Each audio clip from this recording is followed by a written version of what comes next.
a technique that is thought to rely quite heavily on sleep paralysis. Wake-induced lucid dreaming, or WILD, is a lucid dreaming technique that can seem quite daunting on paper, but what is it really about? My name is Max and welcome back to Team Lucid Dream.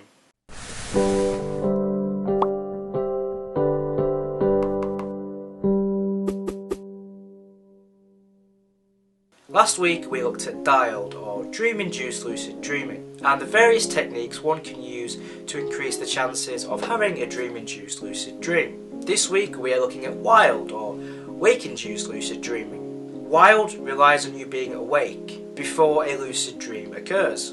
Well, that is awake mentally. Whilst many feel that the goal of a WILD is letting the body go into sleep paralysis, this is not necessarily correct. For more information on sleep paralysis, you can check out one of our previous videos where we go more in detail about what sleep paralysis is. Essentially, the first step is to wake up after about 4 to 6 hours of sleep, and then take a portion of time before attempting to go back to sleep and focus on relaxing your body. The reason for this is you will need to go directly into REM sleep, where dreaming is more likely to occur. With each sleep cycle, your REM period increases, meaning you have a better window of opportunity in this time period.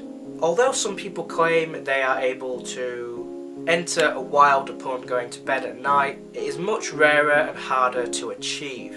As you wake in preparation for a WILD, perhaps take some time to read over some lucid dreaming material, such as your dream journal, in order to get a better idea of your dream signs, and as a way of getting you excited for attempting a WILD.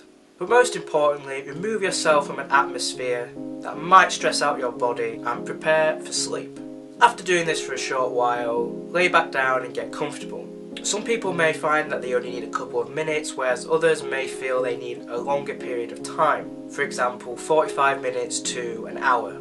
Too little time and you may find you simply drift back into sleep. Too much time and you may find that you are too awake now to fall back asleep. Ultimately, it is up to the dreamer to figure out the right time for them. After getting comfortable, don't worry about any stress or problems in your everyday life. Instead, just focus on your body and your muscles and try to relax. Now, another problem about maybe spending too much time awake is all of those stresses and problems will start to fill up your mind. I know for me personally, when I attempt a WILD, if my daily activities and life start to dominate my thought process, there's no chance of me successfully relaxing and going into a dream. But it is important to keep your mind awake in order to induce a lucid dream. So what you can do is perhaps visualize shapes and images while your eyes are closed. By utilizing your imagination, you're keeping your mind mentally stimulated through visual images. Start out with simple shapes and try to expand them by incorporating depth.